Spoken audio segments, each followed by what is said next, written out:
Robertson is the first name into Sunday's Tour Championship final. A comprehensive victory over Mark Selby.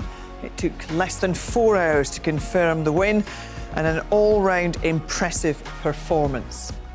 10-3 he wins, and I'm pleased to say that we can talk to Neil now. Congratulations, Neil, that was a very fine win. That's the kind of form that saw you win the UK. Just how pleased are you to be in that form at this time of year?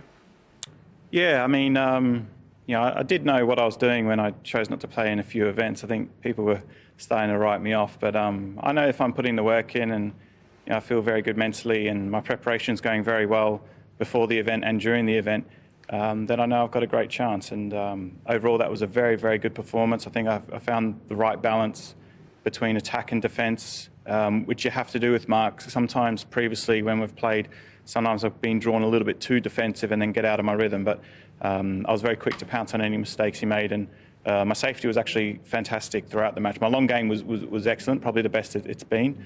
But the safety was good. I created a lot of opportunities.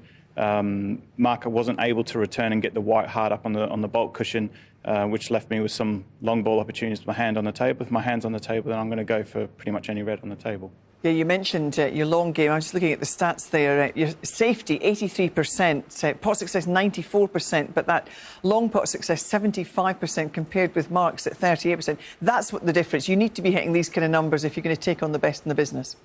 Yeah, I mean, and,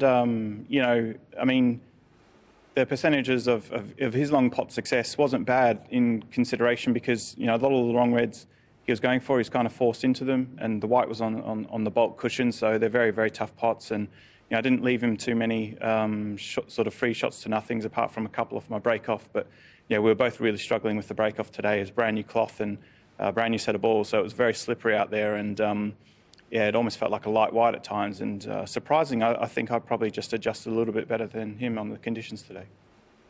Neil, Folsey here, well played. Interested to see what you said about the fact you didn't play a lot either side of Christmas. I suppose I was just thinking about it. You know that the game, there's peaks and troughs at this game, right?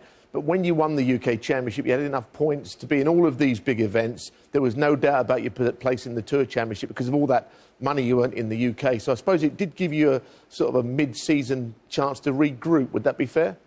Yeah, absolutely. I said that to myself. I said after winning the UK, I wasn't going to play in many events. I wanted to, with the situation that the world is in, it's I think it's really tough. I think for the guys with families to really dedicate everything you can to snooker when a lot is going on, and I think it's important to find the balance with family time more so, I think, than this year than any other year.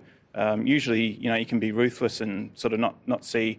I may not see Alexander and Penelope for like 5 out of 6 weeks, and in some ways I don't have a problem with that when I'm in the full relentless mode that you have to be in. But I think with everything that's gone on the last sort of year and a half, it allowed me to soften somewhat, and I really had to pick and choose my moments and when I was going to be ready to play properly, and that was the Players' Championship and the Tour Championship. Neil, Ken here. You certainly peaked at a really, really good time. You're in the final now against Ronnie O'Sullivan. But just the manner of this victory... Ronnie O'Sullivan, Barry, of course. You just big match Barry tomorrow. out right there. But it's just the manner in the way you played today against... Mark Selby, who's been playing really well, and particularly over 2 sessions, and the decisions and your decision-making today was really, really strong.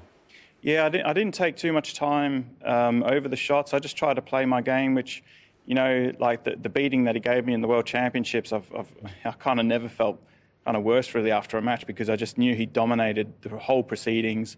I was completely on his terms, and I felt as though since then that, if you lose to any player, just make sure it's on your terms. If you go for your long reds and maybe you're not getting him, or you're missing key balls, that's fine. You'd rather lose frames missing shots than taking too much time over safeties and botching them up and then leaving them in. So, I think he'll be very determined. Should we meet in the World Championships, because it's 4 semi-finals I've won this year, and I feel really good. And but playing like that, Mark's game so well, and he can quite easily do that to me as well. So the motivation's always there to play your best. You spend a lot of time in the practice room, I know, Neil, but will you take a bit of time tomorrow to watch Barry against Ronnie? No, I don't really watch any of the matches, really. I watched a little bit of last night, and a bit of Ronnie and Higgins, but not too much. I've said before in previous interviews, snooker is one of those sports where you think you can just sit down and watch 20 minutes while you have a coffee or something, and all of a sudden you're enthralled in this encounter, and 2 hours later you feel as though you kind of wasted your evening. So now I'll just take it easy. I'll just go for a nice little walk around the golf course like I did yesterday and get some fresh air, and a bit of practice tomorrow, and just chill out. Great stuff, Neil. Listen, well done. Look forward to seeing you on Sunday. Thanks very much. Cheers. Thank you.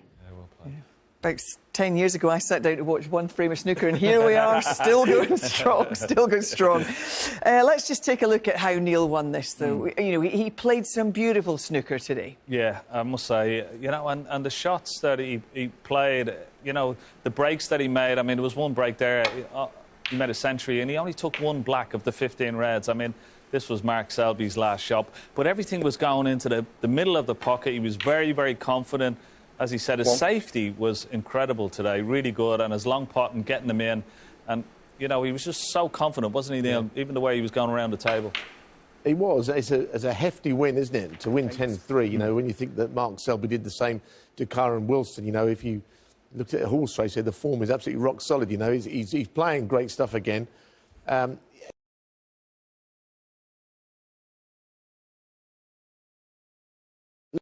Look, the tournament's opened up a little bit, hasn't it?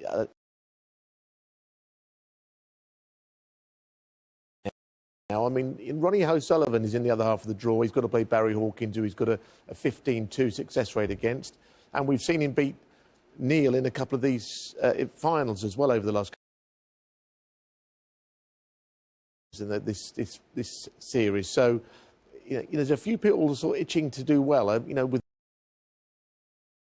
because he's in there with a chance. But it's strange how we see different players, isn't it? But at the moment, these are the players that come to the forefront, and Robbo's back.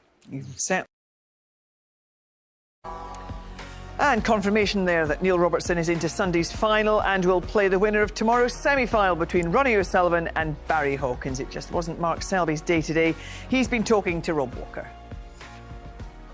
Mark, we very rarely see an opponent dominate you like that over 2 sessions. Yeah, well, for me, I mean, I lost it in the first session, 6-2 down, obviously giving Neil that kind of lead. It's really, really tough to come back from. But I think the first 4 frames, really, I mean, me and Neil were speaking at the interval. The table was really nice, like really slippy and quick. But just the balls seemed to be really light. I mean, I think 3 out of the first 4 frames when we broke off, neither of us could even break off. Even in the 4th frame, I'm playing to miss the red completely because I know it's throwing so much. And it still threw so wide, I've nearly hit it full ball. I've never really experienced that before, so I don't know whether they polished the balls or it was a light wide or something, but it was strange. But after that, after the first 4 frames, Neil played well and thoroughly deserved to win. You've had some great encounters and you've both beaten each other. Do you think that's just about the best he's ever played against you? No, not really. I think probably the champion of champions, I think, was as good as he's played. And he's come out on the winning side there. I mean, he's played well, of course he has. But I felt as though throughout the match I probably made it a little bit too easy for him. I made too many mistakes, and you can't afford to do that against the top boys. Thanks very much for talking to us and your honesty as always. Good luck at the World Champs. Cheers, Rob. Thanks, mate.